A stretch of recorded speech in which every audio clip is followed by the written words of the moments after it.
Check, check, check. Check.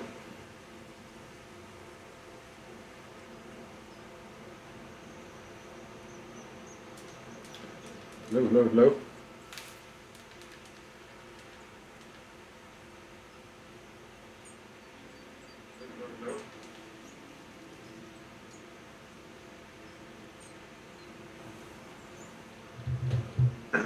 Alrighty. The Poet. Essays Second Series. The second book of essays was published in 1844 and soon after also in England. The essays had been used in various forms before various publics as lectures and were completely rewritten for use in the book. This book was better received than its predecessors. Alright, The Poet. It's 20 pages long.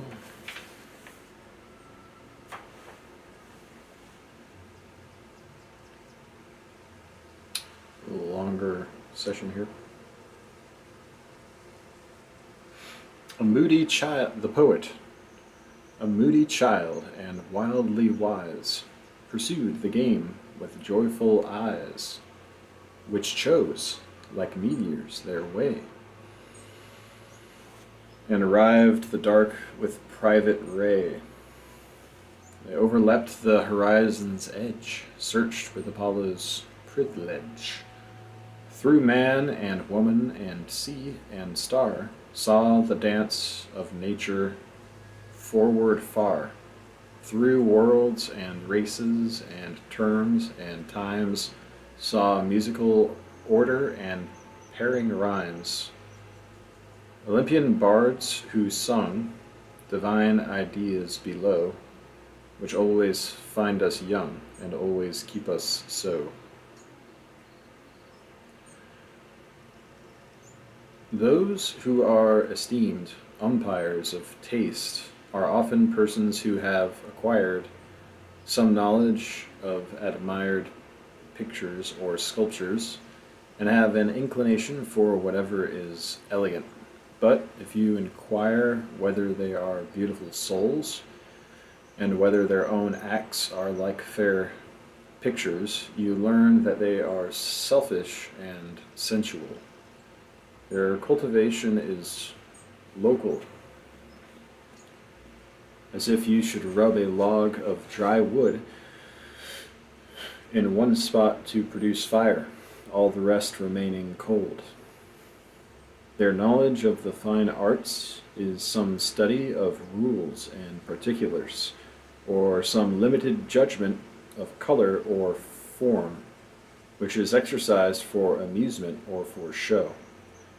It is a proof of the shallowness of the doctrine of beauty as it lies in the minds of our amateurs, that men seem to have lost the perception of the instant dependence of form upon soul. There is no doctrine of forms in our philosophy. We were put into our bodies as fire is put into a pan to be carried about, but there is no accurate adjustment between the spirit and the organ. Much less is the latter the germination of the former. So, in regard to other forms, the intellectual men do not believe in any essential dependence of the material world on thought and volition.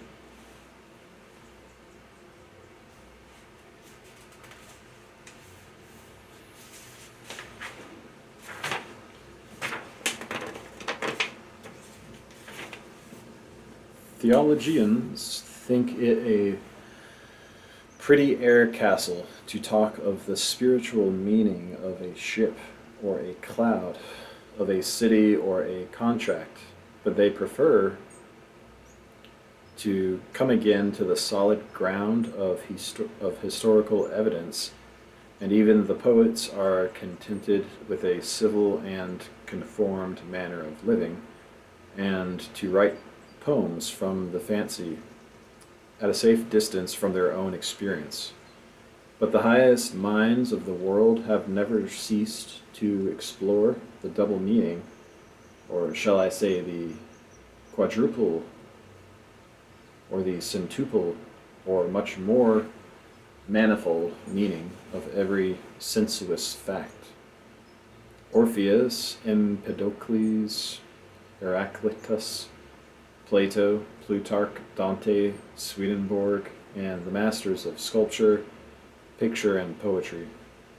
For we are not Pans and Barrows, nor even porters of the fire and torch-bearers, but children of the fire, made of it, and only the same divinity transmuted and at 2 or 3 removes when we know least about it.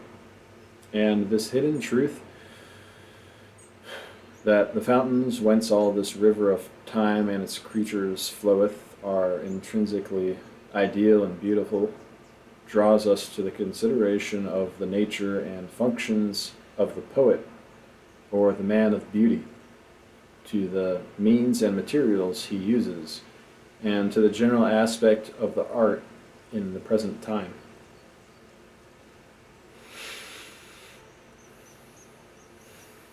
The breadth of the problem is great, for the poet is representative. He stands among partial men for the complete man, and apprises us not of his wealth, but of the commonwealth. The young man reveres men of genius, because, to speak truly, they are more himself than he is. They receive of the soul as he also receives, but they more.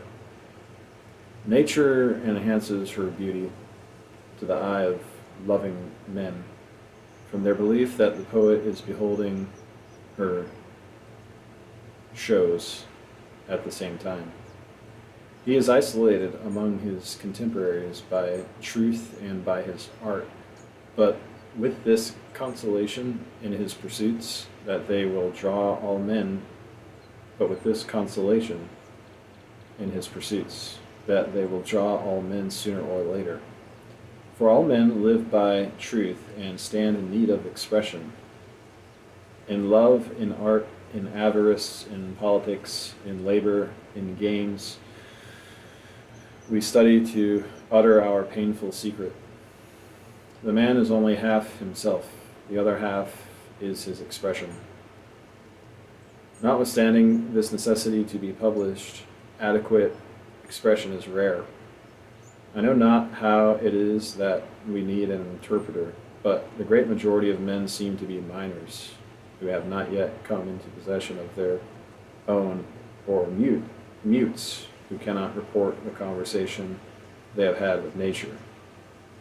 There is no man who does not anticipate a supersensual utility in the suns and stars, earth and water. These stand and wait to render him a peculiar service, but there is some obstruction or some excess of phlegm in our constitution, which does not suffer them to yield the due effect. Too feeble fall the impressions of nature on us to make us artists.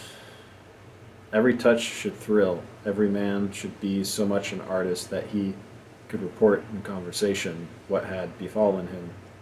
Yet in our experience, the rays or pulses have sufficient force to arrive at the senses, but not enough to reach the quick and compel the reproduction of themselves in speech. The poet is the person in whom these powers are in balance, the man without impediment, who sees and handles that which others dream of, traverses the whole scale of experience, and is representative of man in virtue of being the largest power to receive and to impart. For the universe has 3 children, born at one time, which reappear under different names in every system of thought, whether they be called cause, operation, and effect, or more poetically, Jove, Pluto, Neptune, or theologically, the Father, the Spirit, and the Son, but which we will call here the knower, the doer, and the sayer. These stand respectively for love of truth, the love of good, and for the love of beauty. These three are equal. Each is that which he is, essentially, so that he cannot be surmounted or analyzed. And each of these three has the power of the others latent in him and his own, patent. The poet is the sayer, the namer, and represents beauty. He is a sovereign and stands on the center, for the world is not painted or adorned, but is from the beginning beautiful, and God has not made some beautiful things, but beauty is the creator of the universe. Therefore, the poet is not any permissive potentate, but is emperor in his own right. Criticism is infested with a cant of materialism, which assumes that manual skill and activity is the first merit of all men, and disparages such as say and do not, overlooking the fact that some men, namely poets, are natural sayers, sent into the world to the end of expression, and confounds them with those whose province is action, but who quit it to imitate the sayers. But Homer's words are as costly and admirable to Homer as Agamemnon's victories are to Agamemnon. The poet does not wait for the hero or the sage, but as they act and think primarily, so he writes primarily what will and must be spoken, reckoning the others, though primaries also, yet in respect to him, secondaries and servants, as sitters or models in the studio of a painter, or as assistants who bring building material to an architect.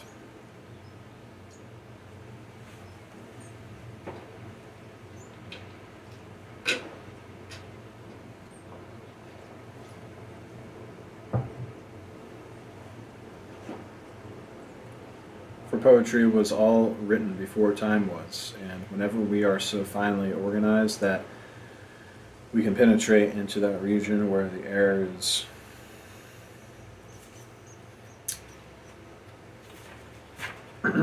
music, we hear those primal warblings and attempt to write them down, but we lose ever and anon a word or a verse and substitute something of our own, and thus miswrite the poem. The men of more delicate ear write down these cadences more faithfully, and these transcripts, though imperfect, become the songs of the nations.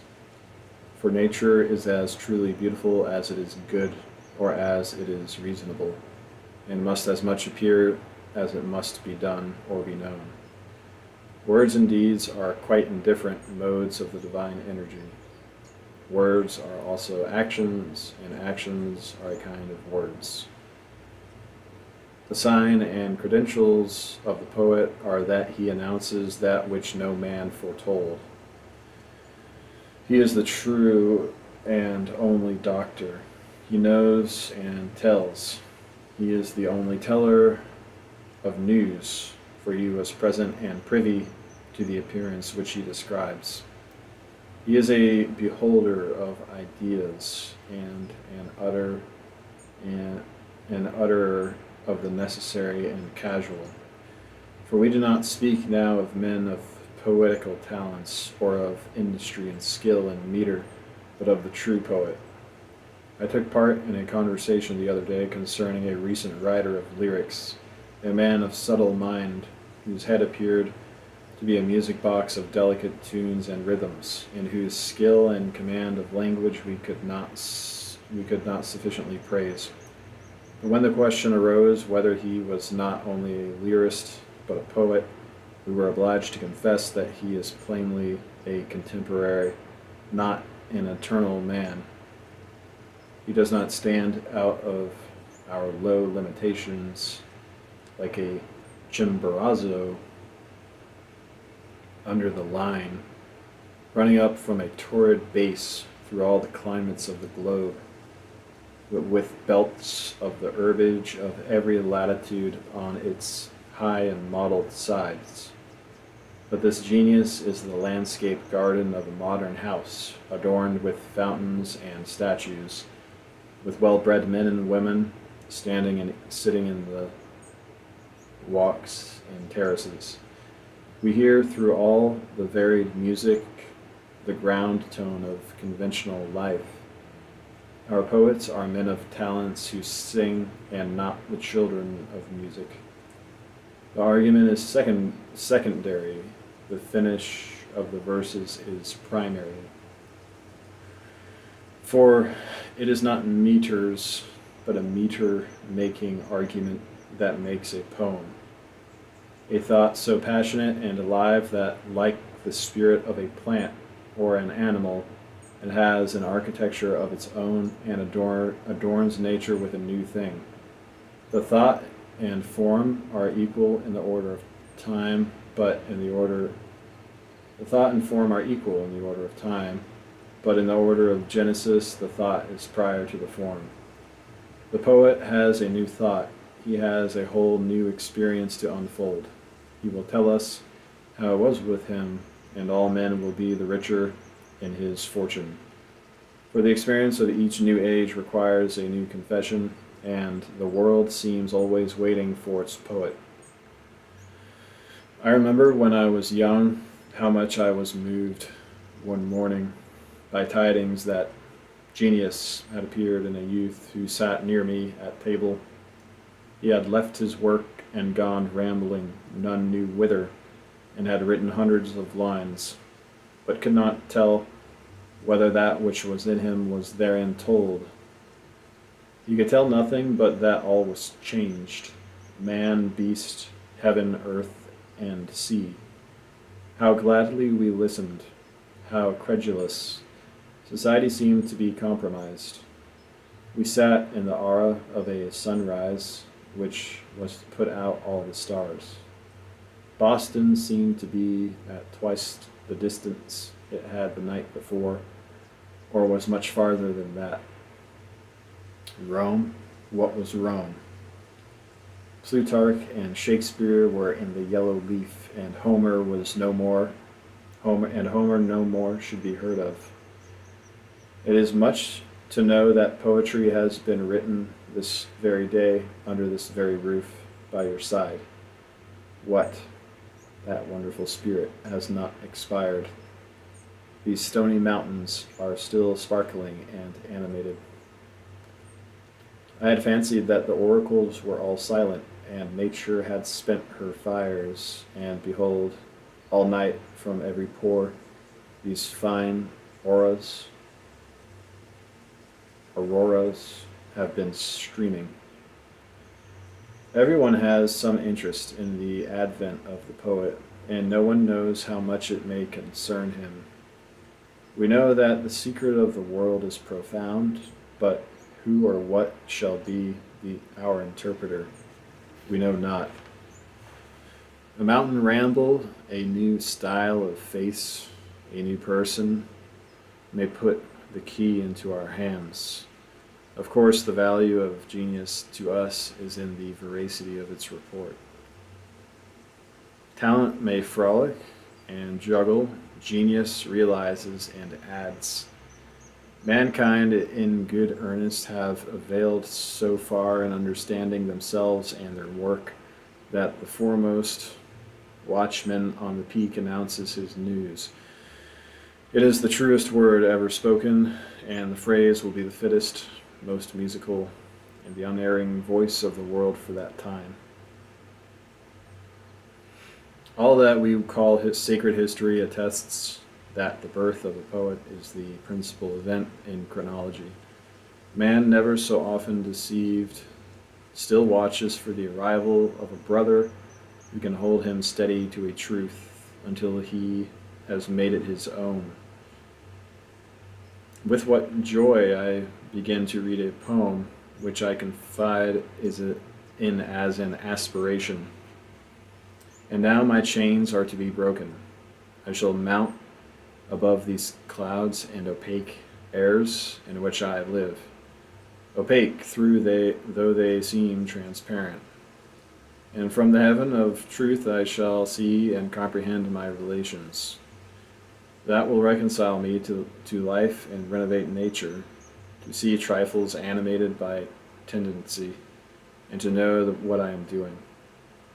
Life will no more be a noise. Now I shall see men and women and know the signs by which they may be discerned.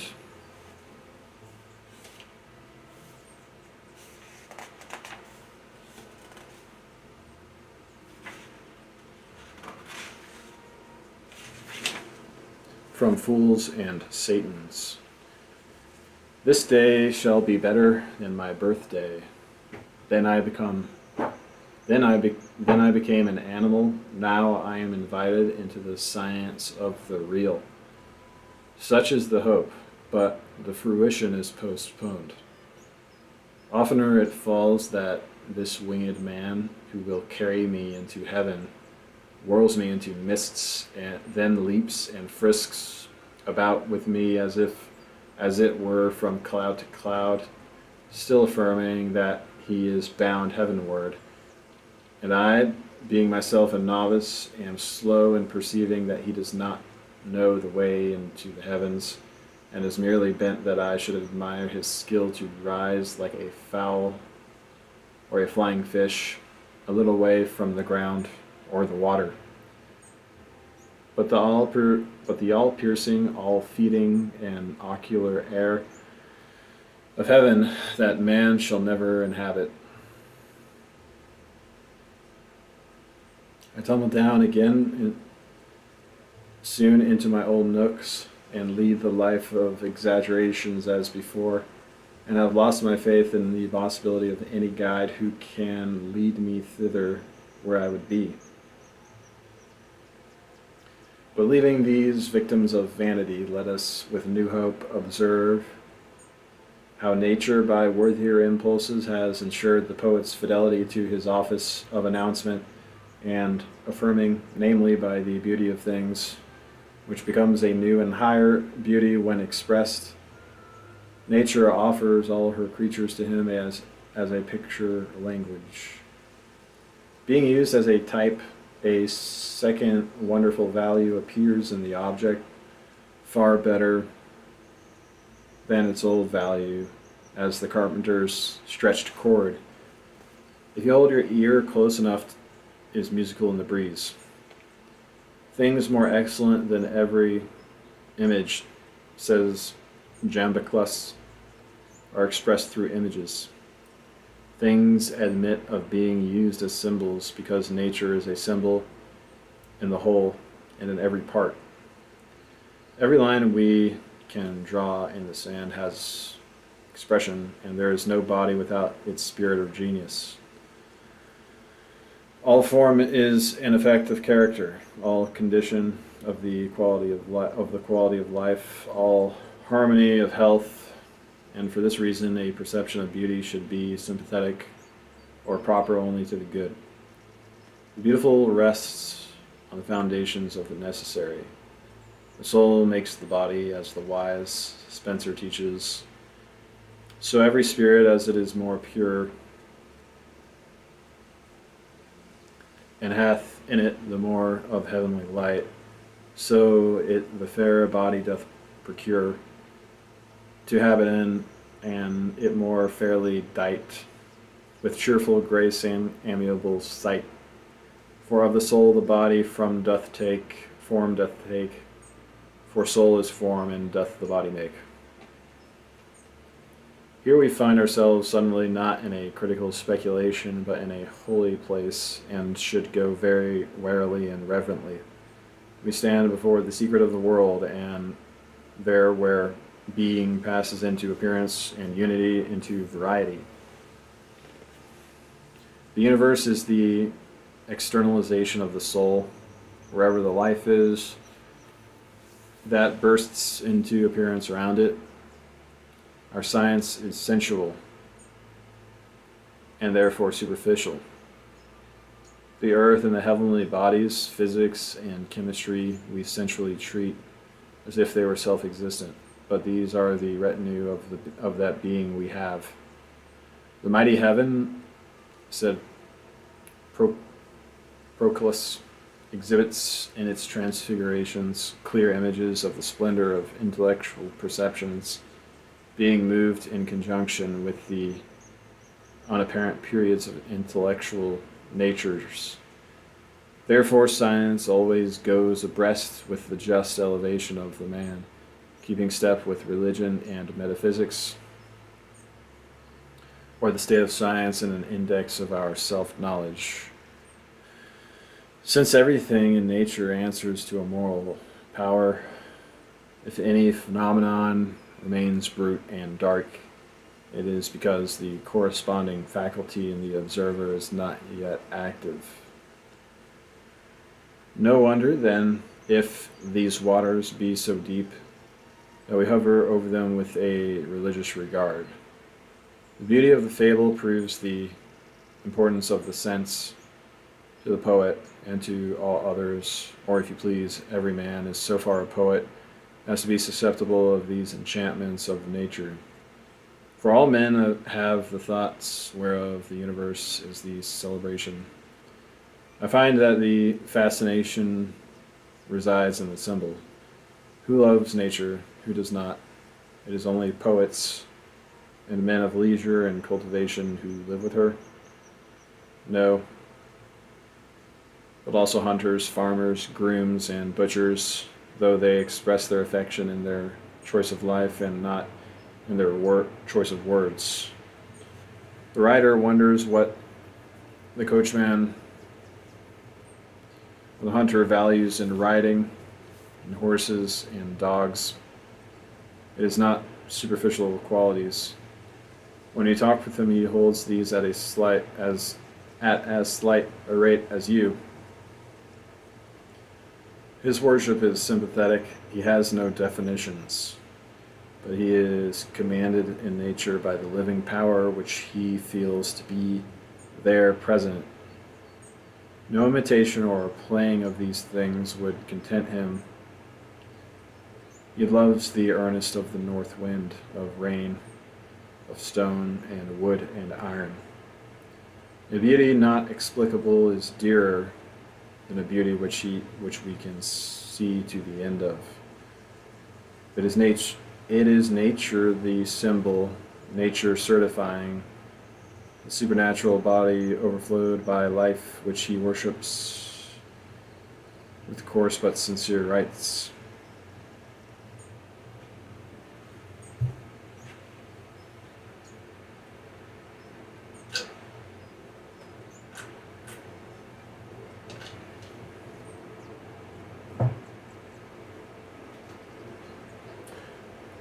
The inwardness and mystery of this attachment drive men of every class to the use of emblems. The schools of poets and philosophers are not more intoxicated with their symbols than the populace with theirs. In our political parties compute the power of badges and emblems. See the great ball which they roll from Baltimore to Bunker Hill. In the political processions, Lowell goes in a loom, and Lynn in a shoe, and Salem in a ship. Witness the cider barrel, the log cabin, the hickory stick, the palmetto, and all the cognizances of party. See the power of national emblems. Some stars, lilies, leopards, a crescent, a lion, an eagle, or other figure, which came into credit God knows how, on an old rag of bunting, blowing in the wind on a fort at the ends of the earth, shall make the blood tingle under the rudest or the most conventional exterior. The people fancy they hate poetry, and they are all poets and mystics. Beyond the universality of the symbolic language, we are apprised of the divineness of this superior use of things, whereby the world is a temple whose walls are covered with emblems, pictures, and commandments of the deity. In this, that there is no fact in nature which does not carry the whole sense of nature, and the distinctions which we make in events and in affairs, of low and high, honest and base, disappear when nature is used as a symbol. Thought makes everything fit for use. The vocabulary of an omniscient man would embrace words and images excluded from polite conversation. What would be base or even obscene to the obscene becomes illustrious, spoken in a new connection of thought. The piety of the Hebrew prophets purges their grossness. The circumcision is an example of the power of poetry to raise the low and offensive. Small and mean things serve as well as great symbols. The meaner the type by which a law is expressed, the more pungent it is, and the more lasting in the memories of men. Just as we choose the smallest box or case in which any needful utensil can be carried. Bare lists of words are found suggestive to an imaginative and excited mind, as it is related of Lord Chatham that he was accustomed to read in Bailey's dictionary when he was preparing to speak in Parliament. The poorest experience is rich enough for all the purposes of expressing thought. Why covet knowledge of new facts? Day and night, house and garden, a few books, a few actions, serve us as well as would all trades and all spectacles. We are far from having exhausted the significance of the few symbols we use. We can come to use them, yet with a terrible simplicity. It does not need that a poem should be long. Every word was once a poem. Every new relation is a new word. Also, we use defects and deformities to a sacred purpose, so expressing our sense that the evils of the world are such only to the evil eye. In the old mythology, mythologists observe defects are ascribed to divine natures, as lameness to Vulcan, blindness to Cupid, and the like, to signify exuberances. For as it is dislocation and detachment from the life of God that makes things ugly, the poet who reattaches things to nature, and the whole reattaching even artificial things and violation of nature to nature by a deeper insight, disposes very easily of the most disagreeable facts. Readers of poetry see the factory village and the railway, and fancy that the poetry of the landscape is broken up by these, for these works of art are not yet consecrated in their reading. But the poet sees them fall within the great order, not less than the beehive or the spider's geometrical web. Nature adopts them very fast into her vital circles, and the gliding train of cars she loves like her own. Besides, in a centered mind, it signifies nothing how many mechanical inventions you exhibit. Though you add millions, and never so surprising, the fact of mechanics has not gained a grain's weight.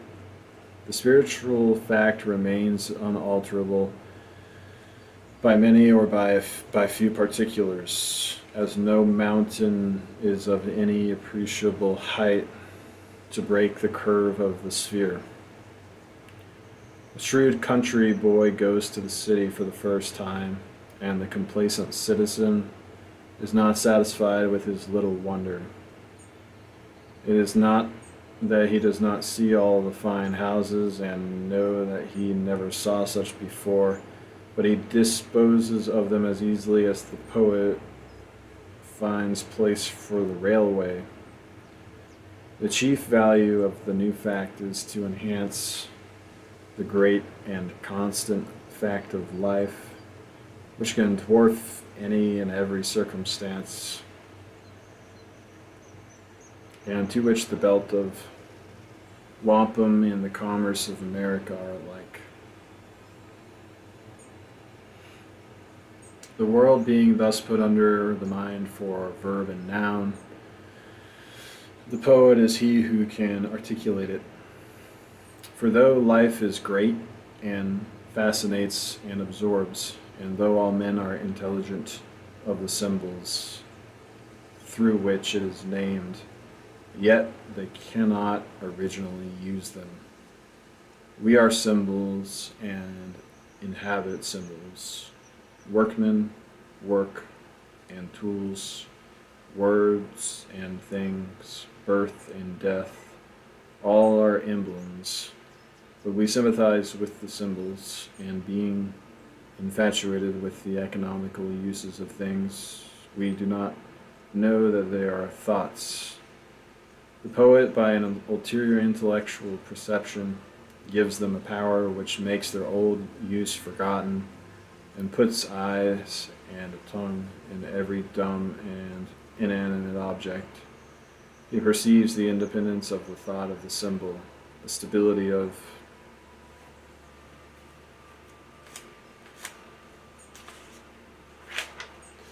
the thought, the accidency and fugacity of the symbol. As the eyes of Licinius were said to see through the earth, so the poet turns the world to glass and shows us all things in their right series and procession. For though that better perception, he stands one step nearer to things, and sees the flowing of metamorphosis, perceives that thought is multiform, that within the form of every creature is a force impelling it to ascend into a higher form, and following with his eyes the life, uses the forms which express that life, and so his speech flows with the flowing of nature. All the facts of the animal economy, sex, nutriments, gestation, birth, growth, are symbols of the passage of the world into the soul of man, to suffer there a change and reappear a new and higher fact. He uses forms according to the life and not according to the form. This is true science. The poet alone knows astronomy, chemistry, vegetation, and animation, for he does not stop at these facts, but employs them as signs. He knows why the plain or meadow of space was strewn with these flowers we call suns and moons and stars, why the great deep is adorned with animals, with men, with gods and gods. For in every word he speaks, he rides on them as the horses of thought.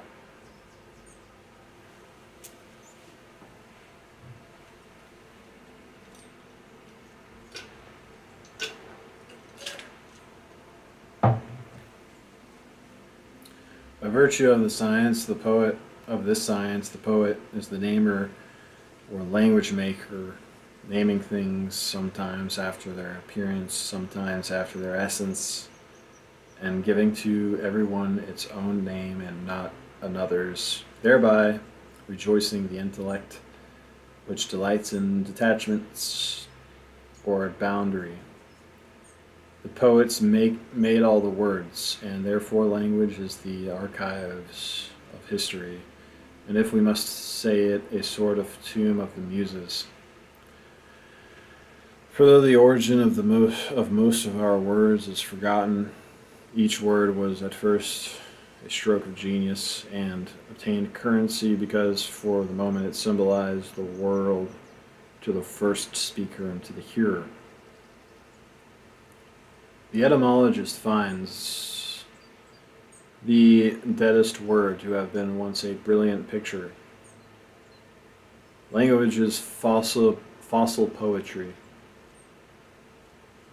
As the limestone of the continent consists of infinite masses of the shells of animalcules, so language is made up of images or tropes, which now, in their secondary use, have long ceased to remind us of their poetic origin.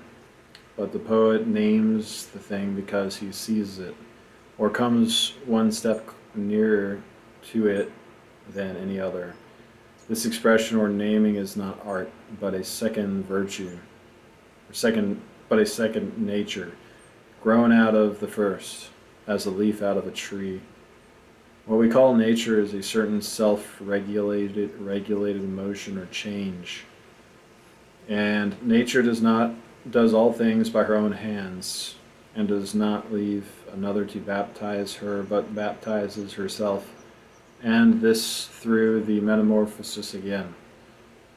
I remember that a certain poet described it to me thus: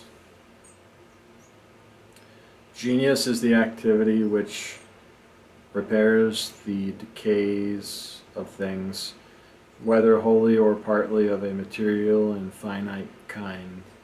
Nature through all her kingdoms ensures herself. Nobody cares for planting the poor fungus, so she shakes down from the gills of one agaric countless spores, any of which, being preserved, transmits into billions of spores tomorrow or next day. The new agaric of this hour has a chance which the old one had not. This atom of seed is thrown into a new place, not subject to the accidents which destroy its parent 2 rods off. She makes a man, and having brought him to ripe age, she will no longer run the risk of losing this wonder at a blow, but she detaches from him a new self, that the kind may be safe from accidents to which the individual is exposed. So when the soul of the poet has come to ripeness of thought, she detaches and sends away from it its poems or songs, a fearless, sleepless, deathless progeny, which is not exposed to the accidents of the weary kingdom of time, a fearless, vivacious offspring, clad with the wings. Such was the virtue of the soul out of which they came, which carry them fast and far, and infix them irrevocably into the hearts of men. These wings are the beauty of a poet's soul. The songs, thus flying immortal from their mortal parent, are pursued by clamorous flights of censures, which swarm in far greater numbers and threaten to devour them. But these last are not winged. At the end of a very short leap they fall plump down and rot, having received from the souls out of which they came no beautiful wings. But the melodies of the poet ascend and leap and pierce into the deeps of infinite time. So far the bard taught me, using his freer speech, but nature has a higher end in the production of new individuals than security, namely ascension, or the passage of the soul into higher forms. I knew in my younger days the sculptor who made the statue of the youth which stands in the public garden. He was, as I remember, unable to tell directly what made him happy or unhappy, but by wonderful indirections he could tell. He rose one day, according to his habit, before the dawn, and saw the morning break grand as the eternity out of which it came, and for many days after he strove to express this tranquility.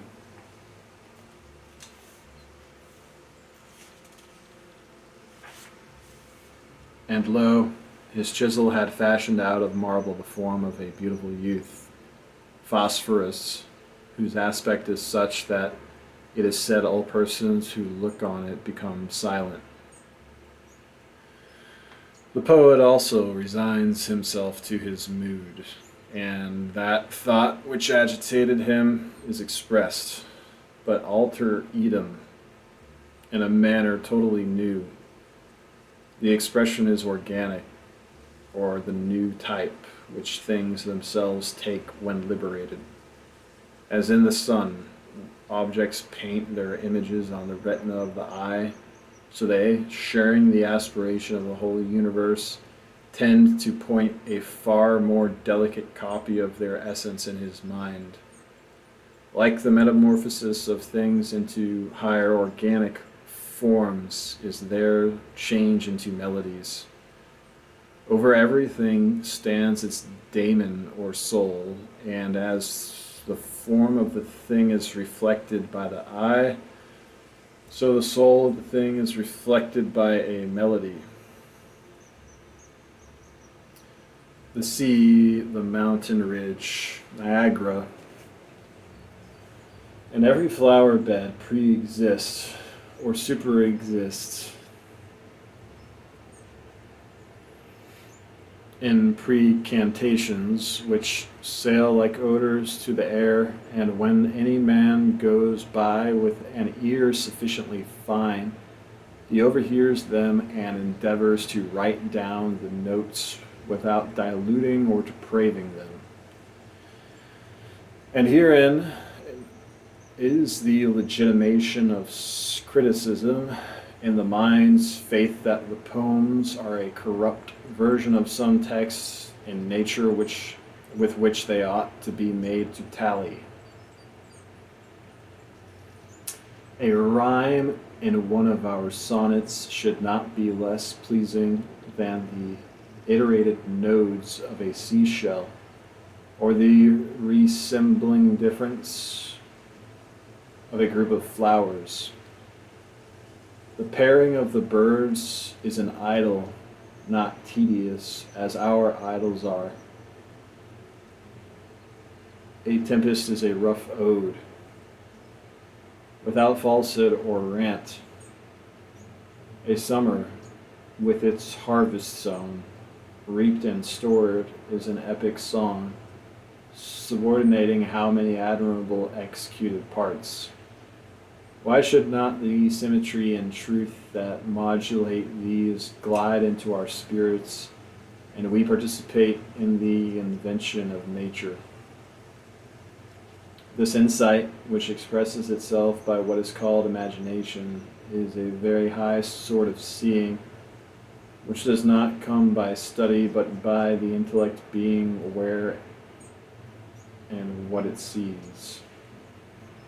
By sharing the path or circuit of things through forms, and so making them translucid to others. The path of things is silent. Will they suffer a speaker to go with them? A spy they will not suffer. A lover, a poet, is the transcendency of their own nature. Him they will suffer. The condition of true naming on the poet's part is his resigning himself to the divine aura which breathes through forms and accompanying that.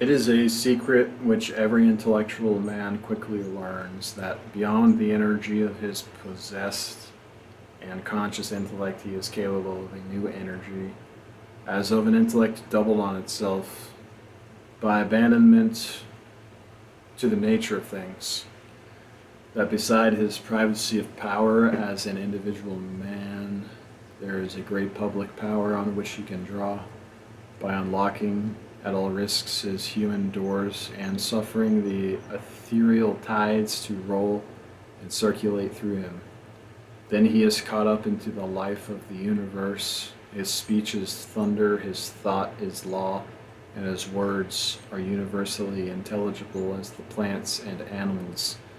The poet knows that he speaks adequately then only when he speaks somewhat wildly, or with the flower of the mind, not with the intellect used as an organ, but with the intellect raised from all service and suffered to take its direction from its celestial life, whereas the ancients were wont to express themselves not with intellect alone, but with the intellect inebriated by nectar. As the traveler who has lost his way throws his reins on his horse's neck and trusts the instinct of the animal to find his road, so must we do with the divine animal who carries us through this world. For if in any manner we can stimulate this instinct, new passages are opened for us into nature, the mind flows into and through things hardest and highest, and the metamorphosis is possible. This is the reason why bards love wine, mead, narcotics, coffee, tea, opium, and fumes of sandalwood and tobacco, or whatever other procurers of animal exhilaration. All men avail themselves of such means as they can to add this extraordinary power to their normal powers, and to this end they prize conversation, music, pictures, sculpture, dancing, theaters, traveling, war, mobs, fires, gaming, politics, or love, or science, or animal intoxication, which are several coarser or finer quasi-mechanical substitutes for the true nectar, which is the ravishment of the intellect by coming nearer to the fact. These are auxiliaries to the centrifugal tendency of a man to his passage out into free space, and they help him to escape the custody of that body in which he is pent up, and of that jail yard of individual relations in which he is enclosed.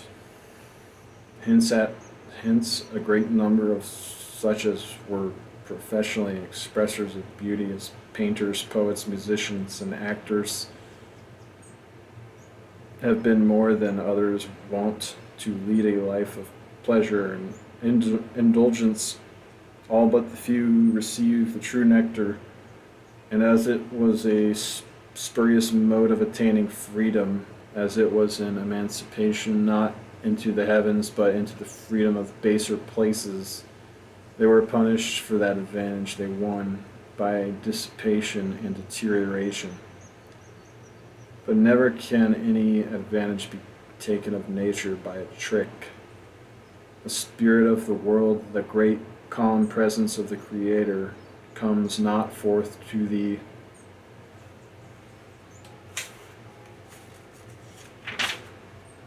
sorceries of opium or of wine. The sublime vision comes to the pure and simple soul in a clean and chaste body. That is not an inspiration which we owe to narcotics, but some counterfeit excitement and fury. Milton says that the lyric poet may drink wine and live generously, but the epic poet, he who shall sing of the gods and their descent unto men, must drink water out of a wooden bowl. For poetry is not devil's wine, but God's wine. It is within this as it is with toys. It is with this as it is with toys. We fill the hands and nurseries of our children with all manner of dolls, drums, and horses, withdrawing their eyes from the plain face and sufficing objects of nature, the sun and moon, the animals, the water and stones, which should be their toys. So the poet's habit of living should be set on a key so low that the common influences should delight him, His cheerfulness should be the gift of the sunlight. The air should suffice for his inspiration. He should be tipsy with water. That spirit which suffices quiet hearts, which seems to come forth to such from every dry knoll or of sere grass, from every pine stump and half embedded stone on which the dull March sun shines, comes forth to the poor and hungry, and such as are of simple taste. If thou fill thy brain with Boston and New York, with fashion and covetousness, and wilt stimulate thy jaded senses with wine and French coffee, thou shalt find no radiance of wisdom in the lonely waste of the pine woods. If the imagination intoxicates the poet, it is not inactive in other men. The metamorphosis excites in the beholder an emotion of joy. The use of symbols has a certain power of emancipation and exhilaration for all men. We seem to be touched by a wand which makes us dance and run about happily like children. We are like persons who come out of a cave or cellar into the open air. This is the effect on us of tropes, fables, oracles, and all poetic forms. Poets are thus liberating gods. Men have really got a new sense, and found within their world another world, or nest of worlds. For the metamorphosis once seen, we divine that it does not stop. I will not now consider how much this makes the charm of algebra and the mathematics, which also have their tropes, but it is felt in every definition, as when Aristotle defines space to be an immovable vessel in which things are contained, or when Plato defines a line to be a flowing point, or a figure to be a bound of solid, and many the like. What a joyful sense of freedom we have when Vitruvius announces the old opinion of artists that no architect can build any house well who does not know something of anatomy.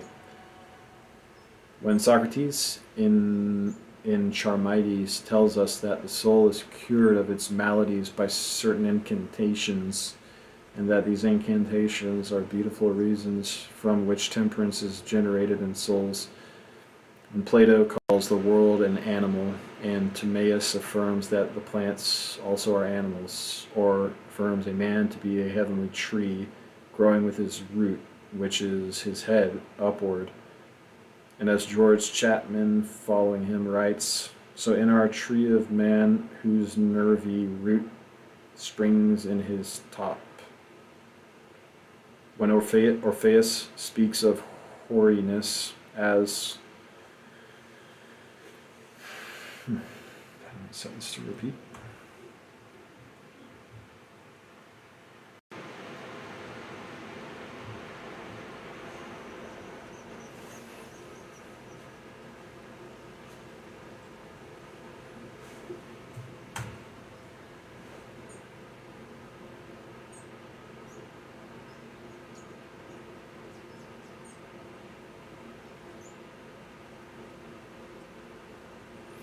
As the white flower which marks extreme old age. When Proclus calls the universe the statue of the intellect, when Chaucer in his praise of Gentiles compares good blood and mean condition to fire, which,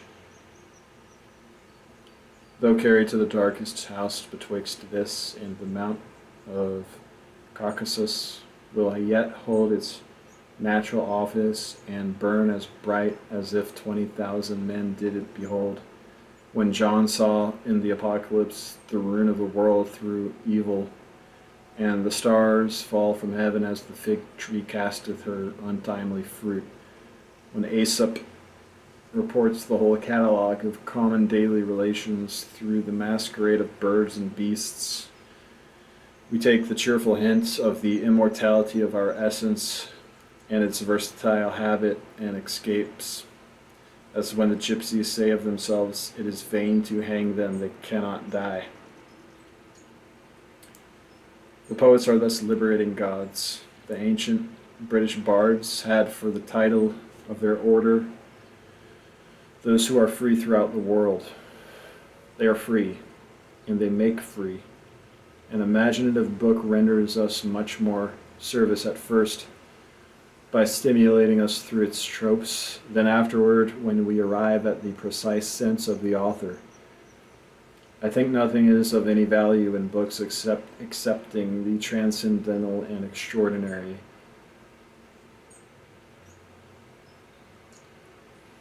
If a man is inflamed and carried away by his thought to that degree that he forgets the authors and the public and heeds only this one dream which holds him like an insanity, let me read his paper, and you may have all the arguments and histories and criticisms, all the value which attaches to Pythagoras, Paracelsus,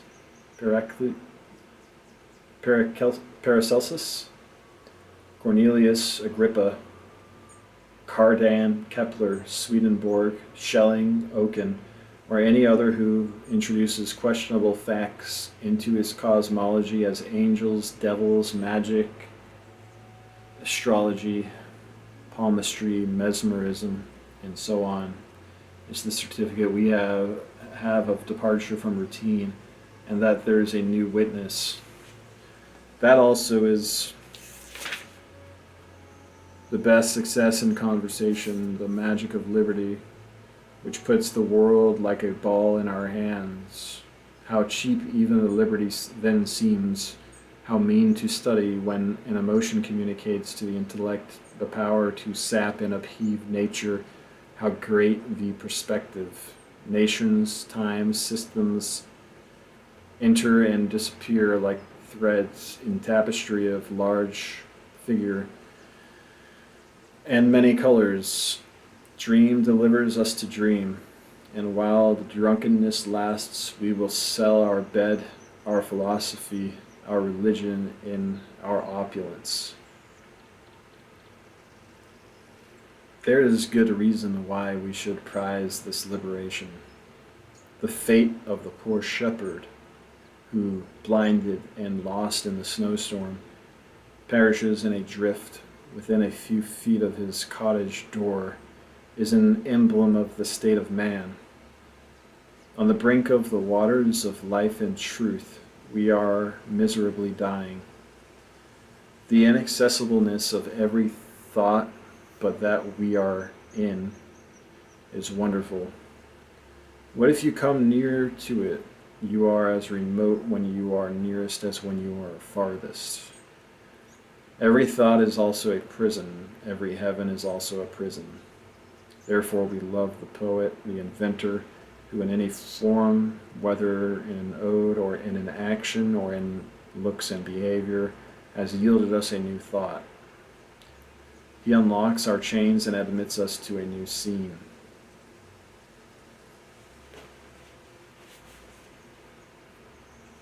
This emancipation is dear to all men, and the power to impart it, as it must come from greater depth and scope of thought, is a measure of intellect. Therefore all books of the imagination endure, all which ascend to that truth that the writer sees nature beneath him, and uses it as his exponent. Every verse or sentence possessing this virtue will take care of its own immortality. The religions of the world are the ejaculations of a few imaginative men. But the equality of the imagination is to flow and not to freeze. The poet did not stop at the color of or the form, but read their meaning. Neither may he rest in this meaning, but he makes the same objects exponents of his new thought. Here's the difference betwixt the poet and the mystic, that the last nails a symbol to one sense, which was a true sense for a moment, but soon becomes old and false. For all symbols are fluxional. All language is vehicular and transitive, and is good as ferries and horses are for conveyance, not as farms and houses are for homestead. Mysticism consists in the mistake of an accidental and individual symbol for a universal one.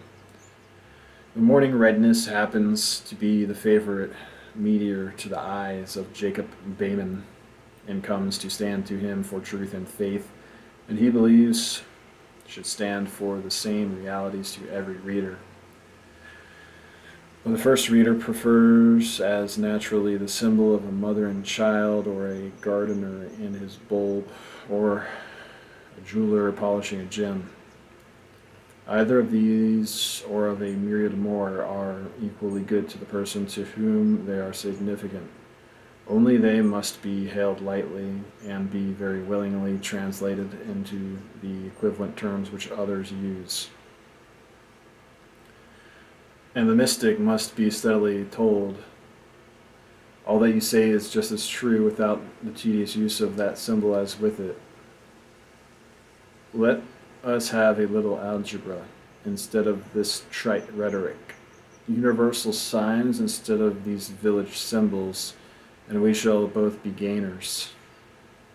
The history of hierarchies seems to show that all religious error consists in making the symbol too stark and solid, and was at last nothing but an excess of the organ of language.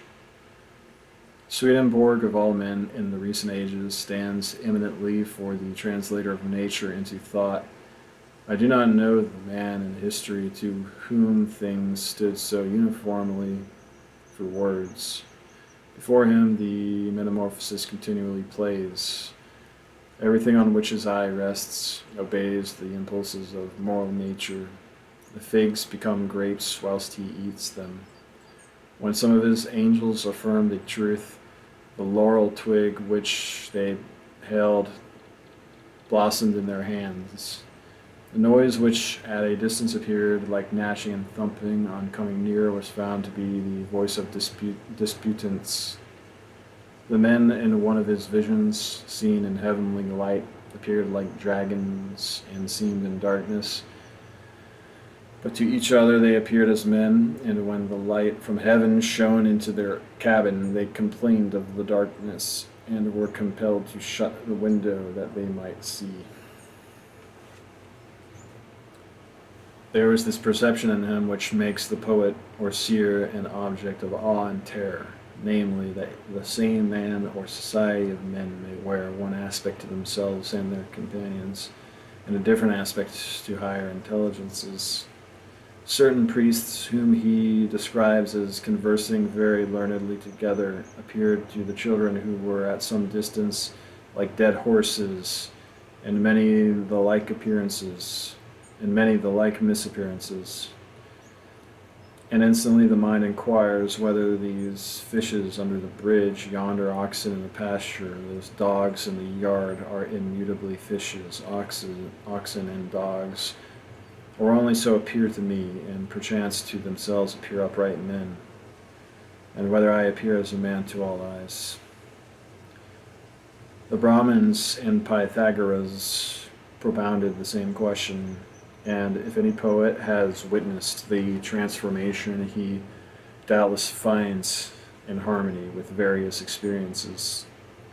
We have all seen changes as considerable in wheat and caterpillars. He is the poet, and shall draw us with love and terror, who sees through the flowing vests the firm nature and can declare it. I look in vain for the poet whom I describe. We do not with sufficient plainness or sufficient profoundness address ourselves to life, nor dare we chaunt our own times and social circumstance. If we filled the day with bravery, we should not shrink from celebrating it.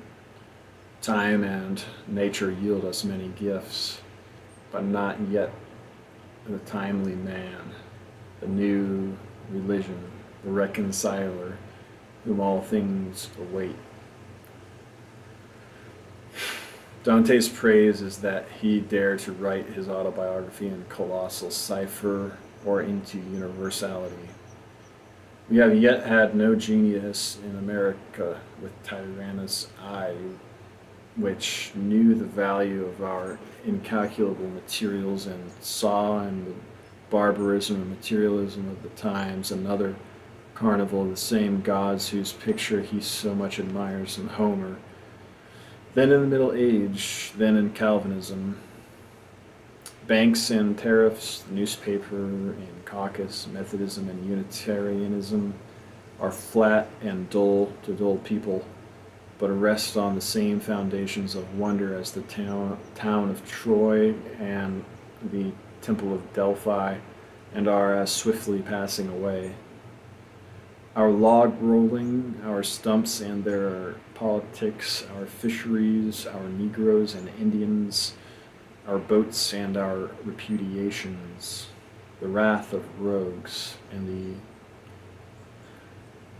pusillanimity of honest men, the northern trade, the southern planting, the western clearing, Oregon and Texas are yet unsung. Yet America is a poem in our eyes. Its ample geography dazzles the imagination, and it will not wait long for meters. If I have not found that excellent combination of gifts in my countrymen which I seek, neither could I aid myself to fix the idea of the poet by reading now and then in Calmer's collection of 5 centuries of English poets. These are wits more than poets, though there have been poets among them. But when we adhere to the ideal of the poet, we have our difficulties even with Milton and Homer. Milton is too literary, Homer is too literal and historical. But I am not wise enough for a national criticism, and must use the old largeness a little longer to discharge my errand from the muse to the poet concerning his art. Art is the path of the creator to his work. The path or methods are ideal and eternal, though few men have ever seen them, not the artist himself for years or for a lifetime, unless he come into the conditions. The painter, the sculptor, the composer, the epic rhapsodist, the orator, all partake one desire, namely to express themselves symmetrically and abundantly, not dwarfishly and fragmentarily. They found or put themselves in certain conditions, as the painter and sculptor for some impressive human figures, the orator into the assembly of the people, and the others in such scenes as each has found exciting to his intellect, and each presently feels the new desire. He hears a voice, he sees a beckoning, then he is apprised with wonder what herds of demons hem him in. He can no more rest. He says with the old painter, "By God, it is in me and must go forth of me." He pursues a beauty half seen, which flies before him. The poet pours out verses in every solitude. Most of the things he says are conventional, no doubt, but by and by he says something which is original and beautiful. That charms him. He would say nothing else but such things. In our way of talking, we say, "That is yours, this is mine," but the poet knows well that it is not his, that it is as strange and beautiful to him as to you. He would fain hear the like eloquence at length. Once having tasted this immortal ichor, he cannot have enough of it, and as an admirable creative power exists in these intellections, it is of the last importance that these things get spoken. What a little of all we know is said, what drops of all the sea of our science are bailed up, and by what accident is that these are exposed when so many secrets sleep in nature. Hence the necessity of speech and song. Hence these throbs and heart beatings in the orator, at the door of the assembly, to the end, namely, that thought may be ejaculated as logos or word. Doubt not, O poet, but persist. Say it is in me and shall out.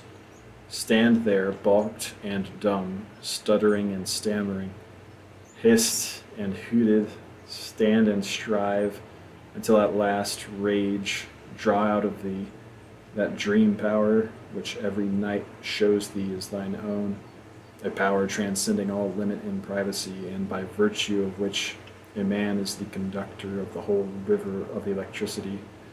Nothing walks or creeps or grows or exists which must not in turn arise and walk before him as exponent of his meaning. Comes he to that power, his genius is no longer exhaustible. All the creatures by pairs and by tribes pour into his mind as into a Noah's ark, to come forth again to people a new world. This is like the stalk of air for our respiration, or for the combustion of our fireplace, not a measure of gallons, but the entire atmosphere if wanted. And therefore the rich poets, as Homer, Chaucer, Shakespeare,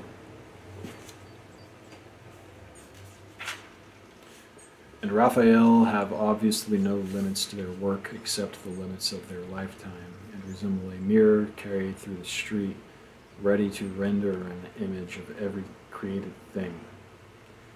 O poet, a new nobility is conferred in groves and pastures, and not in castles or by the sword blade any longer. The conditions are hard, but equal. Thou shalt leave the world and know the muse only. Thou shalt not know any longer the times, customs, graces, politics, or opinions of men, but shalt take all from the muse. For the time of towns is told from the world by funeral chimes, but in nature the universal hours are counted by succeeding tribes of animals and plants, and by growth of joy on joy.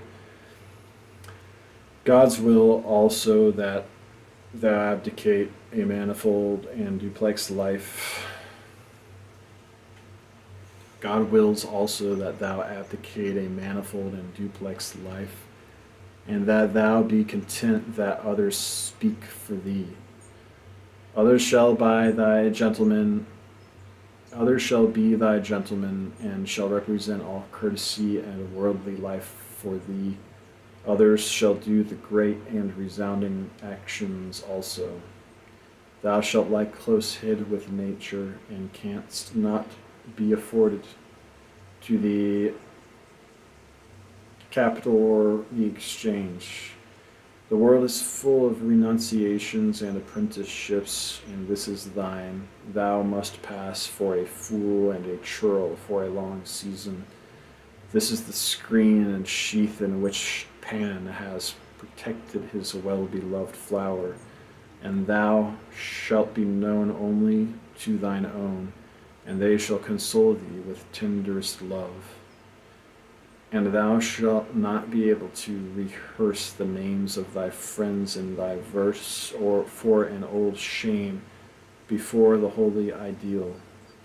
And this is the reward, that the ideal shall be real to thee, and the impressions of the actual world shall fall like summer rain, copious, but not troublesome to thy invulnerable essence.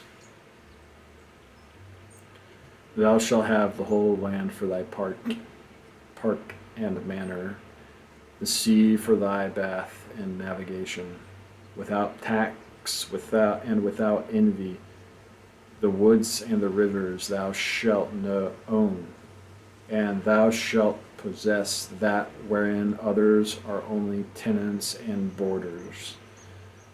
Thou true landlord, sea lord, air lord, wherever snow falls or water flows or birds fly, wherever day and night meet in twilight, wherever the blue heaven is hung by clouds or sown with stars, wherever are forms with transparent boundaries, wherever are outlets into celestial space, Wherever is danger and awe and love, there is beauty, plenteous as rain, shed for thee, and though thou shouldest walk the world over, thou shalt not be able to find a condition inopportune or ignoble.